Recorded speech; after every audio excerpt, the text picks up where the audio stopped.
సుహాసిని తనకు దక్కదు అని తెలిస్తే అసలు రాఘవ ఏమైపోతాడు అని భయంగా ఉంది.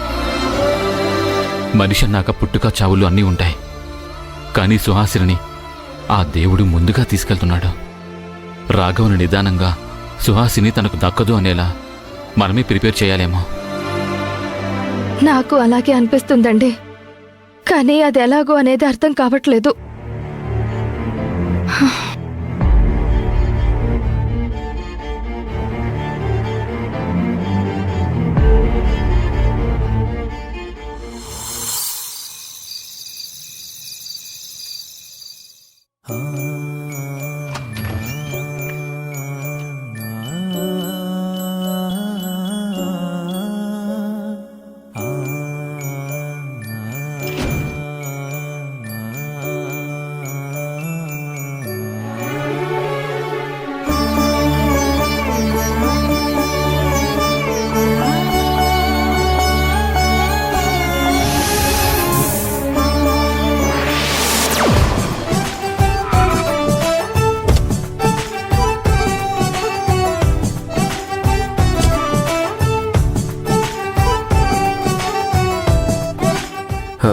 ఏంటన్నాయా, ఏంటి దాచిపెడుతున్నావు?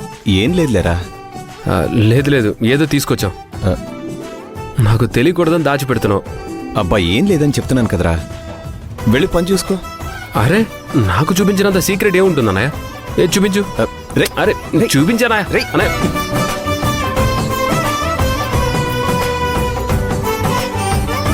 ఏంటన్నయ్య, ఎవరికోసం ఈ బొమ్మలు?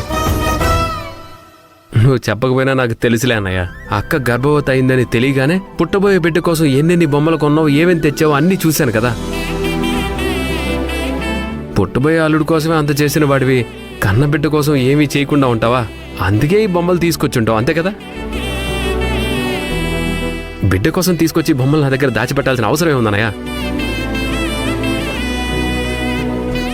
ఏదో కన్నా అది అందరికీ చూపిస్తూ తీసుకెళ్ళడం ఎందుకని దాచాను, అంతకుమించి ఏం లేదులేరా. సరే సరే, బయట వాళ్ళంటే చూపించకూడదు, ఇంట్లో వాళ్ళకు కూడా చూపించకూడదు అనుకుంటే అలా? ఇలా అయితే రేపు పుట్టబోయే బిడ్డ పుట్టిన తర్వాత మా కంటికి కూడా కనిపించవేమో. మీకు కాకపోతే ఇంకెవరికి చూపిస్తానురా. నా బిడ్డ మీ చేతుల్లో పెరగాలరా. చిన్నప్పుడు నిన్ను నా చేతులతో పెంచానురా. అక్కయ్య మనిద్దరిని తన చేతులతో పెంచింది. అలాగే రేపు నా బిడ్డ కూడా మీ చేతుల్లో పెరగాలి, మీ బిడ్డగానే పెరగాలి. చూసుకోకుండా ఎలా ఉంటావన్నయ్య? వాడు నీ బిడ్డ అయితే నాకు బిడ్డ కదా. అసలు అక్క మన ఇద్దరి దాకా రానిస్తుందా? ఇప్పటికీ మనల్ని పసిబిడ్డలా చూస్తుంది. అలాంటిది పసిబిడ్డ పుడితే ఆ బిడ్డని క్షణం వదిలిపెడుతుందా? అక్క ఎక్కడుంటే అక్కడే వాడుంటాడు. నా కొడుకుని నాకు ఆసేపిస్తే ఎత్తుకుంటానని నువ్వే బ్రతిమలాడుకోవాల్సి వస్తుంది. ఆ విషయంలో నాకు అనుమానం లేదురా. ఈ ఇంట్లో పసి అడుగు పడాలి, పసిబిడ్డ కేరంతలు వినిపించాలని అమ్మకి, నాన్నకి, అక్కకి, మనందరికీ కూడా ఉంది. పేరుకేమో నా బిడ్డ అవుతాడేమో కానీ వాడు మీకే బిడ్డగా అవుతాడు. వాడి కోసం గొడవలు కూడా జరుగుతాయేమో, నాకు కావాలంటే నాకు కావాలని. సర్లే అన్నయ్య, నువ్వు బొమ్మలు తీసుకొచ్చి వాడి కోసం మేం బొమ్మలు కొనాలన్న విషయాన్ని గుర్తు చేసావు. అర్జెంటుగా పోయి బొమ్మలు కొనుక్కొస్తాను. వస్తాను. ఈ టైంలో ఉన్నానయ్య, ఇప్పుడే వస్తా.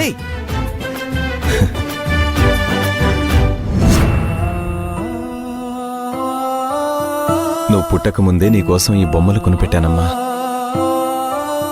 కానీ నా బిడ్డవు నువ్వు పుట్టే ఉన్నావని నాకు ఇప్పటిదాకా తెలియలేదు. ఎక్కడికి బావా? అయినా ఈ బొమ్మలేంటి? ఎక్కడికి తీసుకెళ్తున్నావు? ఇవి మనకు పుట్టబోయే బిడ్డ కోసం కొన్నాను, కానీ మనకు పుట్టలేదు కదా. అప్పటి నుంచి ఇలాగే ఉండిపోయాయి. కనీసం మాధవ్ కూతురికైనా ఇద్దామని తీసుకువెళ్తున్నాను. అదేంటి బావా, మన బిడ్డల కోసం కొన్నవి మరి వాళ్ళ కూతురు కోసం తీసుకెళ్ళడం ఏంటి? ఈసారి నువ్వు అబద్ధం చెప్పకుండా నిజం చెప్పి మనకి పిల్లలు పుడితే అప్పుడు మళ్ళీ కొంటాను. కృష్ణకి ఇప్పుడు ఆరోగ్యం బాలేదు కాబట్టి ఈ బొమ్మలిస్తే కనీసం ఆడుకుంటూ ఉంటుంది. బొమ్మలనేవి బీరువాలో కాదు, పిల్లల చేతుల్లో ఉండాలి. అందుకే తీసుకెళ్తున్నాను. ఏంటిది? తమ్ముడి మీద ప్రేమ చూపిస్తున్నాడు, ఆ పాప మీద ప్రేమ చూపిస్తున్నాడు. ఏదేదో జరుగుతుంది, కానీ ఏమీ అర్థం కావట్లేదు. ఎక్కువ తలుచుకొని నా బుర్ర పాడు చేసుకోవటం తప్ప ప్రయోజనమేమీ లేదు.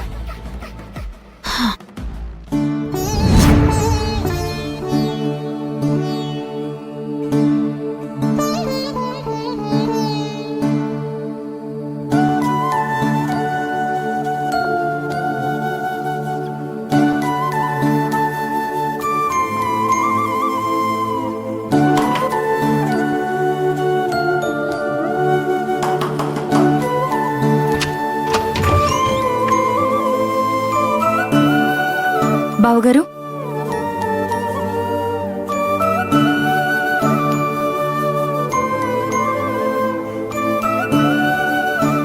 ఏంటన్నయ్య పాప కోసం బొమ్మలు తీసుకొచ్చావా?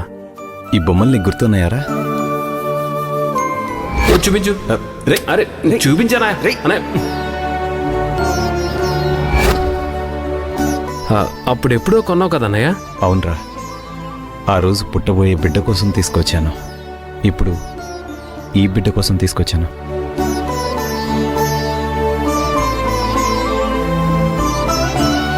కాసేపు నా బిడ్డతో గడుపుదామనిపించింది.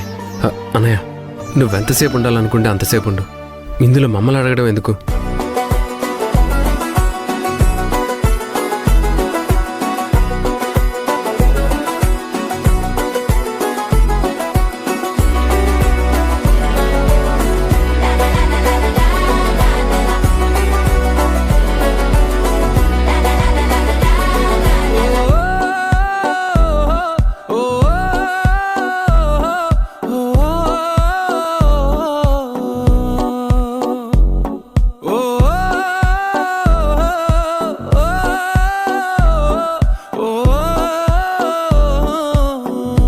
ఇవిగో అమ్మా, ఈ బొమ్మలు నీకోసమనే కొనిపెట్టాను.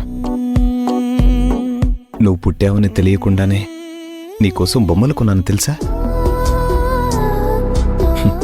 ఇవేంటి, ఇలాంటివి నీకోసం చాలా కొంటాను.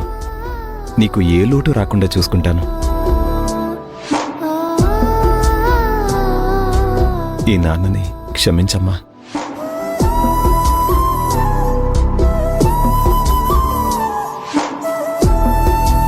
ఏంటి భూమి ఇక్కడున్నారు?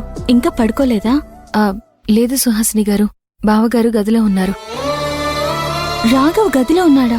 ఏం చేస్తున్నాడు? పాపని చూడకుండా ఉండలేకపోతున్నారు. తను పాప కోసమని బొమ్మలు తీసుకొచ్చారు. కాసేపు పాప దగ్గర ఉండాలని ఉందని చెప్పారు. అందుకే కాసేపు పాపతో ఉండమని చెప్పి మేం బయటకొచ్చాం. మా నాయన అలా చూస్తూ అక్కడ ఉండలేకపోయాం, అందుకే బయటకు వచ్చాం. తెలియనంతవరకు ఒక బాధ, తెలిసిన తర్వాత ఇంకొక బాధ.